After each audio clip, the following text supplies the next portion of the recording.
통해서 우리가 여호와의 구원하심에 관해서 생각하기를 원하는데요. 첫 번째로 사람은 외모를 보지만 하나님은 중심을 보십니다.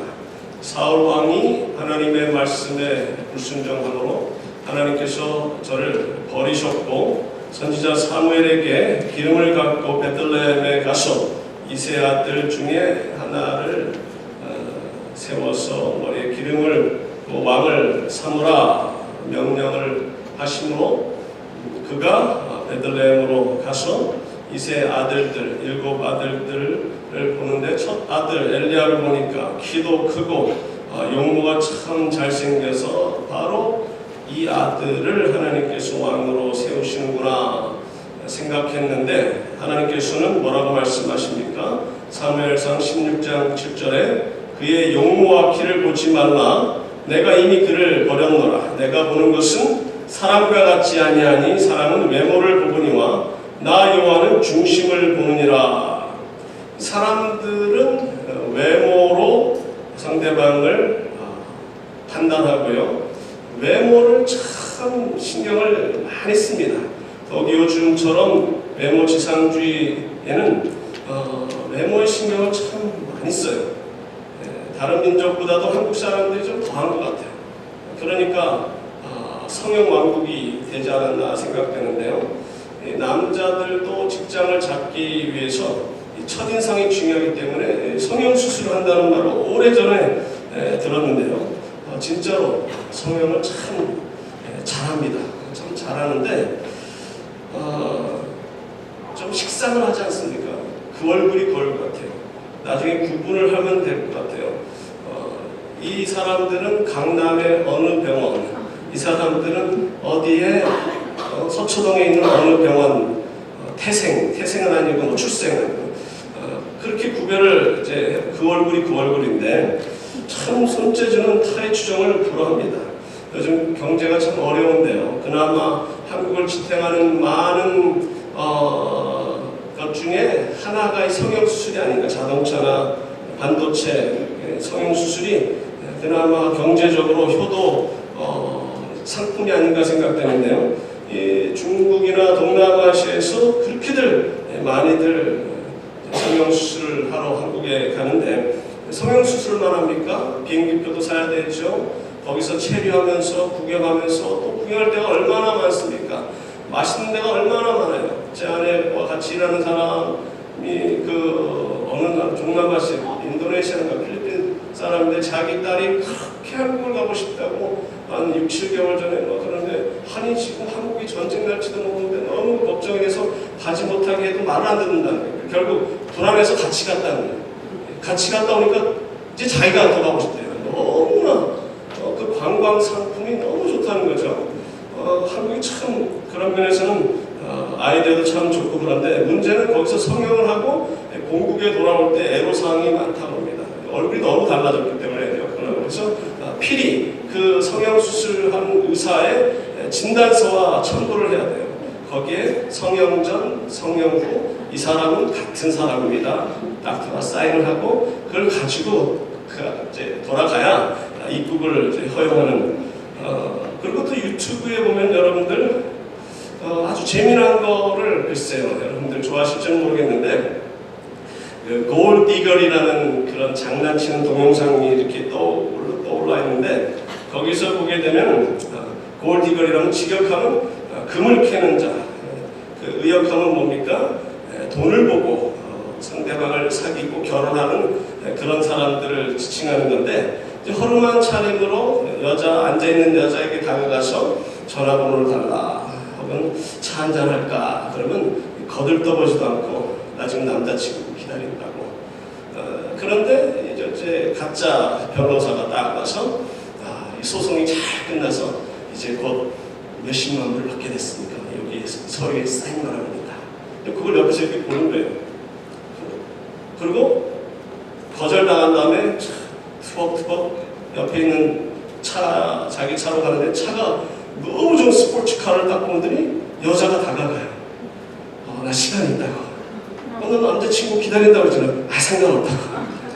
이게 그런 미안하다, 나는 너 같은 골디걸 원치 않아 하면서 가는 장난을 치는데 그런 게 사실이라는 거죠.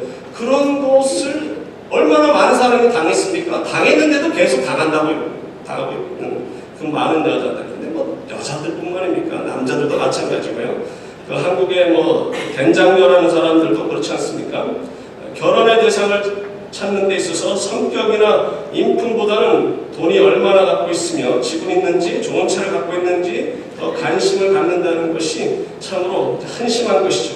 오늘 본문에서도 사울이 다윗을 보고 왜소하다는 이유로 너가 블레셋 이 장군과 싸울 수 없다고 단정을 지었고요. 골리앗 역시 어리고 이쁘장하게 생긴 다윗이 자기와 싸우려고 나오는 것 보고 너무나 어이가 없고 우습게 여기고 모욕을 합니다. 33절과 44절에 골리앗은 자기의 신들의 이름으로 다윗을 저주하고 이리 가까이 와라, 내가 내 살을 공중의 새들과 들짐승들에게 주겠다고 호언장담을 합니다. 외모를 보고 너무 쉽게 상대방을 판단하는 거죠. 이렇게 사람들은 다른 사람의 외모로 그 사람을 판단하고 우습게 여깁니다. 요즘 얼마나 좀 갖고 있는 사람들이 자기 밑에 부하 직원들한테 또 일하는 사람들한테 얼마나 우습게 여기고 갑질을 합니까? 이것이 다 외적인 것을 판단하기 때문인 것이죠. 감사하게도 사람들은 외적인 것을 중요시하지만 우리 하나님 아버지께서는 사람을 외모로 보지 아니하시고 중심을 보시며 도리어 약하고 보잘것없고 없는 자들에게 더 사랑을 베풀어 주시고 그들을 돌보아 주시는 공평하신 하나님이시다는 겁니다. 두 번째로, 인간은 강한 것으로 구원하고자 하지만 하나님은 약한 것으로 구원하십니다. 어려움에 봉착한 사람들을 도울 수 있는 것은 강한 자 혹은 많은 것을 소유한 자들이 그들의 어려움 가운데 구원할 수 있다 생각하는 것이 인간의 생각입니다. 모든 것을 힘으로 혹은 돈으로 해결할 수 있다고 생각하는 것이죠. 그러나 하나님은 그렇지 않으세요. 약한 자를 들어서 큰 일을 행하십니다. 적은 숫자를 들어서 큰 구원을 허락하십니다. 기드온의 300용사를 정할 때도 보십시오. 어떤 사람은 그들이 과거에 우상을 섬기듯이 무릎을 꿇고 물을 먹었기 때문에 그들은 합당하지 아니하고 양쪽 살펴보면서 손에 물을 담고 이렇게 먹은 사람만 택겠다고요? 본문을 자세히 보십시오. 그게 아니에요. 하나님께서 미리 어떤 자를 내가 정하겠다 말씀하지 아니하시고 그냥 내가에 가서 물을 마시게 하라. 그리고 적은 숫자를 택하신 거예요. 왜 적은 숫자를 택하셨다고요? 저희도 자랑하지 않게 하기 위해서. 하나님의 능력이 작은 숫자를, 작은 사람을, 약한 자를 들어서 큰 일을 행하신다는 것을 보여주기 위함이시라는 거죠. 이스라엘같이 작은 나라를 택하셔서 얼마나 놀라운 일들을 행하셨습니까? 구원을 이루셨고 지금도 아직도 예수님을 메시아로 인정하지 않는 유대인들이 하나님의 은혜 가운데서 얼마나 대단한 민족으로 살아가고 있습니까? 그리고 우리 조국을 보십시오.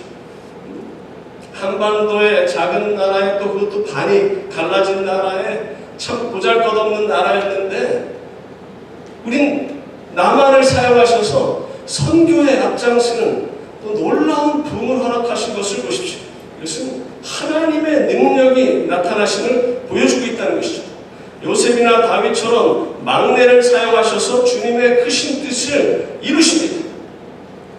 근데 요셉과 달리 다윗은 천덕꾸러기였나 봅니다. 요셉은 아버지 야곱의 사랑을 독차지했는데 반면에 이 다윗은 그렇지 못한 거예요. 보통 이 부모들이 늦둥이들을, 막내들을 이뻐하지 않습니까? 막내를 너무 이뻐하다 보니까 형이나 오빠나 누나나 언니에게 미움을 사는 경우가 많은데 어찌된 일인지 사무엘이 찾아왔다. 귀한 손님이 와서 아들들을 데리고 나오라 하는데 글쎄요, 그곳에서는 하인이 없었을까요? 아니 왜 막내를 들여다 놓고 놓고 양을 치게 하고 형들 7만 그 앞에 세워놓은 것을 보면 천덕꾸러기였을 것으로 우리가 생각할 수가 있습니다.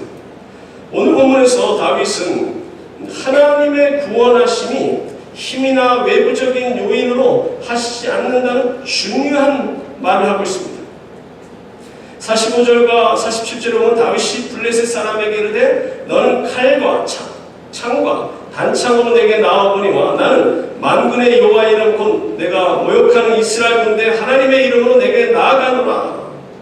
47절에 또 여호와의 구원하심이 칼과 창이 있지 아니함을 이 무리에게 알게 하리라. 그러면서 47절 하반절에 전쟁은 여호와께 속한 것인지 그가 너희를 우리 손에 넘기시리라. 이 말씀이 후에 보면은 역대하 20장 15절에 야세일이 한 말과 아주 유사합니다. 너희는 이 큰 무리로 말미암아 두려워하거나 놀라지 말라. 이 전쟁은 너에게 속한 것이 아니요 하나님께 속한 것이니라. 그래서 노래하는 자들에게 거룩한 예복을 입고 하나님을 찬양하기만 했는데 이 연합군들을 복병을 사용해서 물리치시는, 그리고 나중에 저들이 서로 죽이고 큰 승리를 허락하시는 하나님의 구원의 방법은 놀랍습니다. 힘도 안 들여요. 그냥 하나님을 찬양하는데 구원을 베풀어 주시는 거예요. 사도 바울이 고린도후서 11장 30절과 12장 5절에 유사한 말을 합니다. 내가 부득불 자랑할진대 내가 약한 것을 자랑하리라. 12장 5절에 나를 위하여는 약한 것들 왜 자랑하지 아니하리라. 왜 그렇습니까? 하나님께서는 약한 자들을 들어서 강한 자들을 부끄럽게 하세요. 미련한 자들을 택하사 지혜로운 자들을 부끄럽게 하시고요. 세상에 천한 것들과 멸시받는 것들과 없는 것들을 택하사 있는 것들을 폐하려 하신다. 고린도전서 1장 27절과 28절에 말씀하십니다. 그 이유가 뭐라고요? 29절에 이는 아무 육체도 하나님 앞에서 자랑하지 못하게 하려 하심이라. 기도원의 300문 용사를 택하신 것과 똑같은 이유입니다. 누구도 자랑하지 못하게 하시려고 작은 자를 들어서 하나님의 능력을 베풀어 주신다는 거죠. 세상 사람들은 어떤 힘으로 칼이나 창으로 문제를 해결하려고 그러지만 아니라는 겁니다. 하나님의 구원하심은 거기에 있지 않다는 거죠.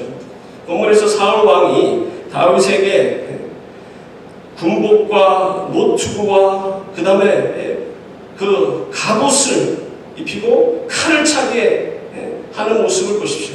어떤 외적인 강한 것, 그런 무기, 그런 갑옷, 투구, 이거를 통해서 전쟁에 나가서 승리한다고 생각하지만 하나님의 구원의 방법은 그렇지가 않다는 거죠. 모세를 들어서 수많은 백성들, 사람들은 200만이라고 그러지만 저는 300만도 훨씬 넘는 그 많은 사람을 구원하실 때 하나님께서 무엇을 사용하셨습니까? 모세에게 뭐라고 질문하세요? 출애굽기 4장 2절에 내 손에 있는 것이 무엇이냐? 그가 이르되 지팡이니이다. 17절에 너는 이 지팡이를 손에 잡고 이것으로 이적을 행할지니라 말씀하세요. 그러므로 하나님이 그와 함께 하셨고 그가 든 지팡이로 뱀이 되게 하셔서 애굽술사들의 지팡이가 뱀으로 변한 것들을 잡아먹게 하시고 이 지팡이를 하수에 대니 피로 변하고 땅에 티끌을 대니 이로 변하고 하늘을 향하여 드니 내성과 우박을 내리게 하고 땅에 드니 동풍이 일어나 메뚜기 떼를 몰아오고 바다 위로 내미니 홍해가 갈라지고 지팡이를 들고 산 위에 올라가 서니 아말렉 군대를 물리치셨다는 겁니다. 성경 말씀은 자세히 나오지 않지만 아론과 훌이 손을 들고 있을 때 옆에 손을 대고 손이 내려가면은 지고 올라가면은 승리한다. 오른손이든 왼손이든 아니면 두 손이든 모세는 지팡이를 들고 있었을 것이라 생각해요. 지팡이를 들고 옆에서 손을 맞대고 보잘것없는 지팡이, 그가 40년 동안 장인 어른의 그 양떼를 치면서 그 낡아 빠진 나무 조각 하나를 통해서 하나님께서는 큰 일을 행하셨습니다. 삼손에게 놀라운 힘을 주신 그 힘의 원천이 어디 있습니까? 그의 머리카락에 있는 것이 아니라 하나님께 있듯이 능력이 지팡이 자체에 있는 것이 아니라 하나님께로 왔다는 거죠. 거인 골리앗을 죽이는데 냇가에 가서 작은 조약돌 5개를 취했지만 5개도 다 필요 없었어요. 그냥 하나만 필요해요. 그런데 물맷돌 하나에 아무리 슬링을 세게 던져서 가운데 맞았다 손치더라도 어떻게 그렇게 큰 거인이 한 방에 죽을 수 있었을까? 뭐 이런 일이 있을 때 하나님께서 하셨으니 이렇게 대답하지 마세요. 진짜 조금 의아하네. 보통 영화를 보면 막 총 몇 번 맞고도 막 일어나서 하던데 여기 돌멩이 하나 맞고 그렇게 쓰러지나? 이것을 의학적으로 조금 수수께끼를 풀 수 있는 방법도 있다고 생각하는데요. 골리앗은 내하수체 종양을 앓고 있었다고 보는 견해가 있습니다. 내하수체 위로 시신경이 위치하면 내하수체라는 것은요, 양옆으로 눈을 움직이는 내신경들과 대뇌동맥이 위치하는 해면정맥동이 위치합니다. 내하수체 종양은 호르몬의 과다분비 증상이나 주변의 내신경을 압박해서 신경마비를 초래하는데요. 호르몬 과다에 의한 증상으로 생리기능 저하, 유주분비, 성욕 저하, 말단 비대증, 거기에 거인증이 있어요. 이것이 잘못되면 몸이 비대해진다는 것이죠. 내하수체 종양이 점점 커지게 되면 시신경을 압박하게 되어 시력이 저하되며 물체가 겹쳐 보이는 복식 형상을 야기한다. 그러니까 이 내하수체 종양이 있는 사람들은 몸이 거대한데요. 여기에 부어 있다는 거죠. 이 뇌가 부어 있는 상태에서 꽂히니까 그냥 터져버립니다. 이것이 의학적으로 설명은 조금 보탬이 되지만 그래서 죽었을까요? 아니죠.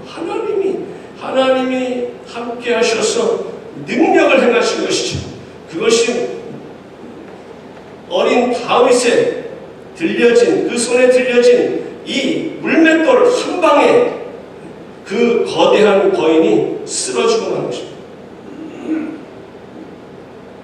하나님께서는 작은 것을 통해서 큰 일을 행하십니다. 세상 사람들은 철과 같이 강한 것으로 무엇을 해결하려고 그러지만은 하나님께서는 부러지기 쉬운 나무를 사용하셔서 큰 일을 행하십니다. 모세에게 들려진 그 지팡이, 나무 조각 하나를 통해서 하나님께서는 많은 이적을 베푸셨고, 본문에서 자세히 보십시오. 그가 골리앗에게 나아갔을 때 이 슬링 이것만 들고 주머니에다가 돌멩이를 짚고 나간 것이 아니에요. 한 손에는 지팡이를 들고 있었다. 근데 왜 그 지팡이를 들고 있었을까? 다윗이 좀 다리가 다쳐서 지팡이 역할을 하려고 했을까? 모르긴 해도 아버지의 양을 지킬 때 갖고 있었던 그 목동이 갖고 있었던 지팡이죠. 근데 왜 성경 말씀은 그 지팡이를 가지고 나갔다는 말을 강조하셨을까? 그것도 이것을 사용하지도 않으셨어요. 여기에는 하나님의 어떤 구원의 계획이 숨겨져 있다고 저는 생각해요. 예수 그리스도께서 약한 모습으로 이 땅에 오셔서 힘없이 잡히셨고 고난당하시고 나무에 달리시어 죽음을 당하셨지만 하나님께서는 능력 가운데서 그분을 죽은 자 가운데서 3일 만에 부활하게 하시고 놀라운 구원을 이루셨습니다. 이 나무 막대기, 모세에게 들려줬던 나무 막대기와 다윗에게 들려줬던 이 나무 막대기가 십자가를 상징하는 것은 아닌가, 이렇게 지나친 해석도 해봅니다. 우연은 아닌 거라고 생각해요. 지금도 하나님께서는 여러분들에게 질문하고 있습니다. 여러분들 손에 지금 갖고 있는 것이 무엇이냐 물어보고 계세요. 여러분들이 지금 갖고 계시는 것이 무엇입니까? 미국에 와서 20년, 30년 동안 어떤 재봉일을 열심히 한 그 손재주를 갖고 계십니까? 아니면 어떤 나무를 잘 이렇게 조각을 하는 그런 재주를 갖고 계십니까? 여러분들이 갖고 있는 그 재주, 어떻게 보면 세상 사람들이 보기에는 보잘것없는 기술이고 보잘것없는 물질이고 보잘것없는 손재주라 할지라도 하나님께서는 여러분들의 그 갖고 있는 재주를 통해 통해서 큰 일을 하시기를 원하세요. 여러분들이 믿음으로 내가 갖고 있는 이 재주를, 다른 사람들의 머리를 자를 수 있는 이 기술을 선교지 가서 머리를 잘라주고 양로원에 가서 머리를 잘라주고 또 눈을 이렇게 재는 안과 검한 시설이 있으면 그 선교지에 가서 그런 일을 할 수 있고 다양한 기술로 하나님의 큰 일을 감당할 수가 있습니다. 여러분들이 하나님께 쓰임받기를 원하고 여러분들이 하나님의 능력을 믿고 여러분들이 갖고 있는 그 작은 기술, 작은 물질을 하나님 앞에 드릴 때 하나님께서는 그 작은 것을 통해서 큰 일을 행하신다는 것을 믿고 나아갈 때 하나님의 놀라운 이적을 체험하게 될 것입니다. 하나님의 쓰임을 받아 놀라운 일을 감당하여도 내가 한 일이라 생각해서는 안 됩니다.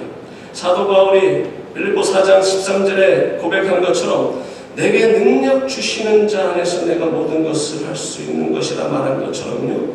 여러분들의 믿음으로 나아갈 때 하나님의 능력을 의지해서 나아갈 때 여러분들의 기술과 여러분들의 능력과 여러분들의 헌신을 통해서 하나님이 큰 일을 행하셨다 하더라도 여러분은 자랑할 게 없어요. 내게 능력 주시는 그분 안에서 내가 이 모든 것을 한 것입니다. 고백하셔야 됩니다. 마지막으로 세 번째로 인간은 근시안적으로 뜻을 이루지만 하나님은 원대한 뜻, 원대한 꿈, 원대한 구원을 이루시는 분이십니다. 사람들은 무엇을 이루고자 할 때 자신의 힘을 의지하고 어려운 일에 봉착했을 때 어떻게 하든지 그 순간을 모면하려고 바둥바둥하고 노력을 합니다.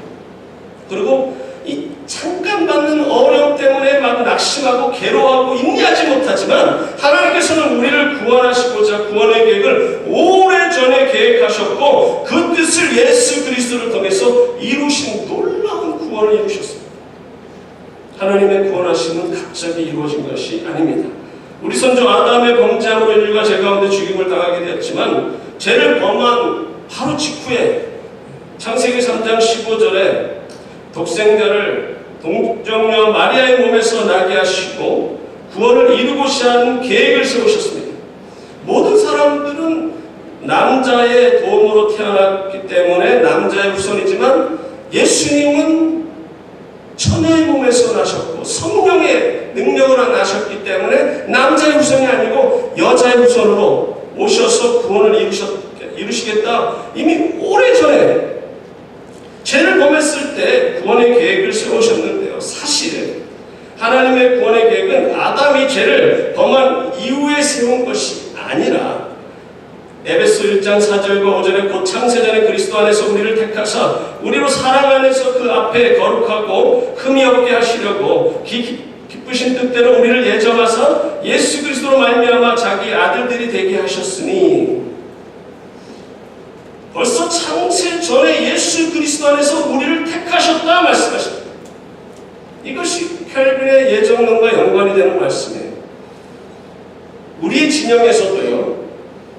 아담이 타락한 이후에 하나님께서 구원하시고자 하는 계획을 세우셨다라는 인프라랩세리온이 있습니다. 그거는 타락 후 선택입니다. 그러나 에베소 1장 4절에 있는 말씀처럼 하나님께서는 아담이 범죄하기도 이전에 하나님께서 구원하실 계획을 세우셨다라는 것이 수프라랩세리온입니다. 레틴말로 어느 지평선의 위가 수프라고 아래가 인프라예요. 랩스는 넘어집니다. 넘어진 이후, 넘어진 전에. 그럼 어떤 것이 맞을까요? 그것도 몰라요. 하나님 나라가면 해결돼요. 그리고 켈빈이 말하기를 그가 예정론을 타락 이후에 계획하셨다 생각하고 사람도 있고 그렇게 주장하는 사람도 있고 아니 이전에 했다는 사람도 있고 뭐 다양하게 해석합니다. 근데 켈빈이 뭐라고 말하는 상관없어요. 하나님 말씀이 뭐라고 해요? 창세전에 예수 그리스도 안에서 택하셨다. 아 그게 어떻게 가능해요? 인간의 두뇌로 인간의 이성으로 인간의 지혜로 이해를 못해요. 하나님이 하시고자 하시는 그 계획은 하나님은 모든 것을 다 하시는 겁니다. 그래서 저는 수프라랩세리온에 속한 사람입니다. 그럼 하나님께서 인간이 범죄할 것도 하셨고 다 하시죠. 전지하신 하나님께서, 모든 것을 다 하시는 하나님께서 아담이 아니더라도 아들이든 손자든 누군가는 인간은 약해서 넘어지게 돼 있고 저들은 구세주가 필요하기에 하나님께서는 놀라운 구원의 계획을 세우시고 예수 그리스도를 통해서 그를 믿으면 하나님의 자녀가 되는 놀라운 구원의 계획을 세우셨어요. 여러분들 모든 것을 자기 중심으로 다 생각하지 마세요. 이 지구, 이 온 우주, 이 광활한 이 우주라는 것은 여러분들이 중학교나 고등학교 때 한번 그 힘들게 시험 공부해서 시험 하나 2시간짜리, 3시간짜리, 1시간짜리 그거라 생각하시면 돼요. 그거를 어떻게 패스하느냐에 따라 점수가 나오고 그 다음에 이루어지고 입시, 대학교 입시라든지 그 다음에 그냥 이 지구에 살아가는 여러분들을 이 땅에 살게 하시는 것이 여기서 잘 먹고 잘 살게 하려고 하는 것이 아니에요. 여러분들로 하여금 구세주를 영접할 수 있는 믿음을 허락해 주시고 믿게 하시고 장차 하나님의 나라에 가서 엄청난 일을 보여주시기 위함이라는 거죠. 지금 이 세상의 우리의 삶은 80이요, 90이요, 100세간의 이거는 하나의 시험밖에 안 된다는 거예요. 하나님의 섬세하신 섭리는요, 우리가 측량할 수가 없어요. 하나님께서는 당신의 백성들에게 그냥 무조건 믿으라! 그렇게 하시는 분이 아니에요. 하나님께서는 하나님의 백성들에게 믿을 수 있는 믿음을 주실 뿐만 아니라 믿을 수 있는 환경까지 조성해 주세요. 오늘 본문에서 어리고 왜소한 다윗이 이 3m 가까이 되는 골리앗 앞에 섰다는 자체가 그게 여러분들이 이성으로 이게 가능하다고 생각해요? 또 아까처럼 똑같은 질문, 하나님께서 그렇게 하셨죠. 이러지 말라는 거예요. 성경은 모르면 하나님께서 그렇게 하셨죠. 하나님께서 모르는 내용은 하나님의 뜻이 계시죠. 그거는 초보도 아니에요. 그거는 성경 해석하는데 우리 이성으로 도대체 어떻게 이것이 가능할까? 아니 어린 소년이 사울이 입고 있는 그 군복 이걸 입고 칼을 차는데도 이게 불편하다는 것은 무엇을 말합니까? 어린 소년이라는 거예요. 이게 불편해서 안 되겠다. 그런 어린 소년이 키가 6규빗 한 뼘, 이것은 한 규빗을 45cm로 하느냐 46cm로 하느냐에 따라 2m 93이 될 수도 있고 2m 99가 될 수 있는, 그러니까 3m 가까이. 여러분들 NBA 선수가 2m 한 10만 돼도 와 이런 거 있는데 3m예요. 세상에 지금 3m 되는 인간이 있습니까? 그때는 있었어요. 과장됐을까요? 그때는 거인들이 많았습니다. 이 골리앗의 아들들이나 그 동생, 그리고 라함이라든지 바사락옥이라든지 네핌이라든지 많은 거인들이 있었어요. 그 거인 앞에서 당당하게 설 수 있었던 것은 하나님께서 그에게 강한 믿음을 주셔서, 강한 마음을 주셔서, 물론 그것은 근본적인 이유가 있죠. 그러나 외적인 이유도 있다는 겁니다. 그 해답은 본문에서 찾을 수가 있어요. 34절과 35절에 주의 종이 아버지의 양을 지킬 때 사자나 곰이 와서 양떼에서 새끼를 물어가고 내가 따라가서 그것을 치고 그 입에서 새끼를 건져내었고 그것이 일어나 나를 해하고자 하면 내가 그 수염을 잡고 그것을 쳐 죽였나이다. 어린 소년이 그를 왜 그 부모가 막내인데 이뻐하지도 않고 천덕꾸러기로 세웠을까? 거기에 궁금증도 해결되는 거예요. 워낙에 양을 잘 치고 워낙에 힘이 세. 얼마나 놀랐을까요? 사자나 곰을 때려잡았다. 뭐 이런 애가 다 있나? 너는 이게 천직이다. 너 나가 놀아라. 갑자기 왜 사투리가 나오지? 그렇게 했을 것 같아요. 근데 어린 소년이 어떻게 사자와 곰과 싸워서 이길 수 있었을까? 그러니까 뭐 남다른 게 있겠죠. 힘이 셌겠죠. 근데 그 힘이 어디서 왔습니까? 하나님이 그에게 힘을 주셨는데 그것을 왜 주셨을까요? 이 일을 위해서. 골리앗과 대항해서 싸울 수 있는 그 담력을 어릴 때부터 주신 거죠. 훈련을 통해서 그에게 주신 것입니다. 아브라함에게 명년이 되면 네가 100세 될 때 아이를 낳을 거야. 처음엔 웃었죠. 처음엔 어이가 없었죠. 그런데 그것을 받아들였어요. 어떻게 받아들였을까? 죽은 자와 방불한 몸에서 자기 아내는 90이고 이전에 그런 적 한 번도 보지 않았는데 근데 그것을 어떻게 믿음으로 받아들였을까요? 또 하나님께서 훈련을 시켰어요. 미리 보여주셨어요. 29, 30, 32, 30, 34, 30, 35 받아 적으세요. 이게 그 라런이 넘버일 수도 있어. 근데 라런이 큰 거, 그 잭팟, 근데 번호가 몇 개예요? 하여튼 이건 7개인데 29, 30, 32, 30, 34, 30, 35 이게 라런이 넘버도 아니고요.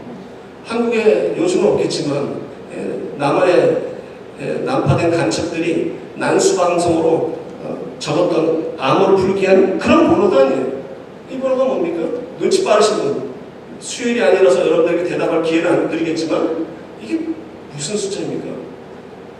자기 할아버지가 아버지를 낳을 때 29세, 증조할아버지가 할아버지를 낳을 때 30세, 고조할아버지가 할아버지 30세, 그 후에 30세, 34세, 30세, 35세 이렇게 낳았는데 자기 아버지는 자기를 70세에 낳았어요.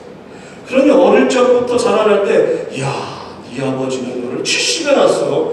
야 어떻게 70에 아이를 낳지? 참 신기하네. 너는 좀 이야 그런 것을 들었어요. 어릴 적부터 들어왔어요. 다른 사람들과 다릅니다. 하나님께서 은혜를 베풀어 주셔서 아버지가 늙은 할아버지 때 나를 낳았어. 70이 어떻게 아이를 낳지? 주님께서 나타나서 100세 내가 아이를 낳을 것이다. 아니 어떻게 그런데 내 아버지도 나를 70이 낳는데 가능할 수도 있겠지. 하나님께서는 무조건 믿으라고 하시면서 믿을 만한 환경을 주신 겁니다. 이 마리아에게 어린 모르긴 해도 12살에서 17살 사이인 어린 아이에게 가브리엘이 나타나서 내가 아이를 낳을 것이다. 얼마나 황당합니까? 이게 말이나 됩니까? 아니 남자를 알지 못하는 나에게 무슨 그런 섭한 말씀을 아니 기절초풍할 말을 들었을 때 마리아가 그냥 그 자리에서 기절하지 않은 이유가 뭘까요? 벌써 6개월 전에 자기 친족 엘리사벳이 아이를 가졌다는 소리를 들었어요. 그러면 엘리사벳은 아이는 몇일까요? 성경을 말하잖아요. 그러나 저는 칙칙한데 한 60 중반 정도 되지 않을까? 아니 뭐 얼마 전에 멕시코에서 어느 할머니 70된 할머니가 아이를 임신한 6개월 됐다고 해서 그냥 탐닉으로 크게 뉴스가 나왔는데 그 당시에 60 중반? 그때는 지금과 다릅니다. 사람의 수명도 지금보다 훨씬 낮았고요. 60, 70 살아도 오래 사는 건데 60 정도 되는 사람이 아이를 가졌다. 이거는 뭐 다들 놀랬겠죠. 어떻게 저 할머니가 아이를 낳을 수 있었지? 어떻게 그 이야기를 들었다는 겁니다. 이런 일들이 벌어진다? 너무나 황당한 말이지만은 이전에 뭐 들은 것이 있어서 어떻게 돌아간다. 믿음을 허락해 주시는 하나님, 좋으신 하나님, 우리가 예수님을 믿고 헌신할 수 있는 그 요인이 뭡니까? 이미 우리의 부모님, 우리의 친구들, 우리 선배들 통해서 그분들의 삶을 보면서 눈으로 보았어요. 어떻게 헌신하고 어떻게 봉사했을 때 어떻게 하나님의 축복을 받았는지를 우리가 듣고 보고 경험을 한다는 것이죠. 다윗은 이미 사자와 곰을 죽여왔기 때문에 강한 마음이 생겼다는 거죠. 그래서 36절에 있는 말씀처럼 놀라운 고백을 합니다.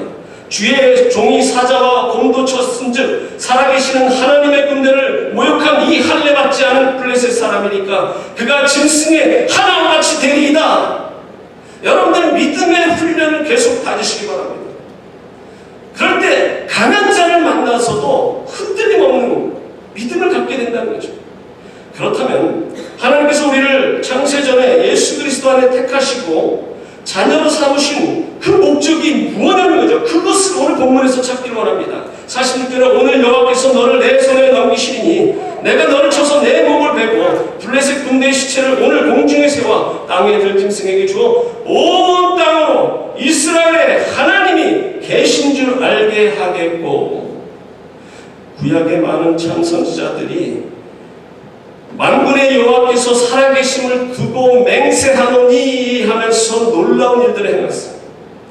그럼 놀라운 이적을 행하면서 하나님이 살아계심을 만민에게 보여주었듯이 우리도 지금 살아계셔서 역사하시는 하나님의 능력을 믿고 세상에 나가서 악한 세력들과 맞서서 싸울 때 어린 다윗이 외쳤던 것처럼 너희는 강한 것으로 내게 나오지만 나는 만군의 여호와의 이름으로 내게 나가노라 외치시고 악의 세력을 물리치셔서 오랫동안 그 악의 세력에 얽매였던 불쌍한 영혼들을 건져내시고 그들과 함께 하나님께 예배드리고자 하는 것이 여러분들을 택하신 그 하나님의 목적이라는 거죠.